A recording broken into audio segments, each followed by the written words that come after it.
రాష్ట్రానికి పెట్టుబడులు ఆకర్షించేందుకు సీఎం చంద్రబాబు కృషి చేస్తుంటే వైసీపీ నేతలు లేనిపోని విమర్శలు చేస్తున్నారని కేంద్ర మంత్రి పెమ్మసాని చంద్రశేఖర్ ఆరోపించారు.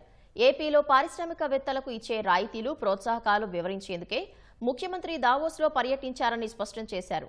గుంటూరు కోబాల్టుపేటలో ఎన్టీఆర్ భరోసా పింఛన్ల పంపిణీలో ఎమ్మెల్యే గల్లా మాధవి, మేయర్ కోవెలమూడి రవీంద్రతో కలిసి ఆయన పాల్గొన్నారు.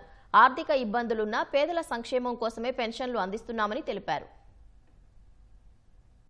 భారతదేశంలో ఇలాంటి పింఛన్ కార్యక్రమం కేవలం ఒక తెలుగుదేశం పార్టీ మాత్రమే, ఒక దివ్యాంగులకు కానివ్వండి, వృద్ధులకు కానివ్వండి, ఈరోజు చాలా ఆనందంగా ఉంది.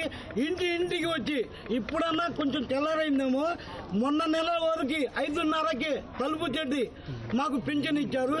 చాలా హ్యాపీగా బతుకుతున్నామండి.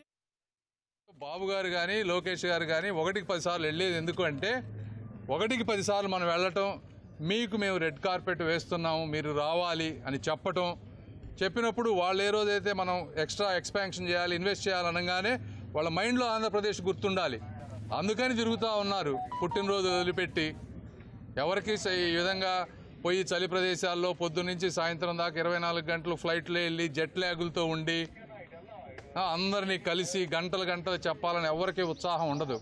ఈ విధంగా అవన్నీ మీరు ఆ రోజు చేయలేక, చేసే వాళ్ళని వాళ్ళు ఎందుకు చేస్తున్నారో అర్థం చేసుకోవడం చేతగాక ఏది పడితే అది మాట్లాడుతూ ఉన్నారు. ప్రజలు అర్థం చేసుకోవాలి.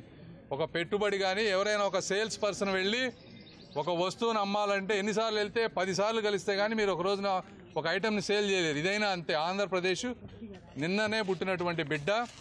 ఇది ప్రపంచానికి తెలియాలని చెప్పి మన రాష్ట్రంలో ఉన్న అవకాశాలు, ప్రభుత్వం చేసేటువంటి ఈ ఏవైతే ఇన్సెంటివ్స్ అన్నీ 1కి 10 సార్లు చెప్పడానికి వెళ్తున్నారు. ఆ విధంగా కష్టపడితే గత 5 సంవత్సరాల్లో కియా వచ్చింది, ఆ తిరుపతిలో ఒక 5-6 ఫ్యాక్టరీలు వచ్చినాయి. తర్వాత 5 సంవత్సరాలు జగన్మోహన్ రెడ్డి గారు వచ్చిన తర్వాత ఒక్కటి కూడా తీసుకురావాలి. ఎందుకంటే ఈయన పొద్దున్న నుంచి సాయంత్రం వరకు ఇంట్లో కూర్చోవటం, ఎవరిని కలవపోవటం, వాళ్లే వస్తారు. ఎందుకు వస్తారు? ఈరోజు అన్ని రాష్ట్రాల్లో ఎంతో కాంపిటీషన్ ఉంది. మనం వెళ్ళాలి తప్పించి వాళ్ళు ఎవరు రారు. కాబట్టి ఈ విధంగా కష్టపడుతూ రాష్ట్రానికి సంపద తీసుకొస్తే ఆ సంపదని ఈ విధంగా పేదవాళ్ళకి పంచే విధంగా కార్యక్రమాలు చేస్తూ ఉన్నారు. ఇది పేద ప్రజలందరూ కూడా గుర్తుపెట్టుకోవాలి.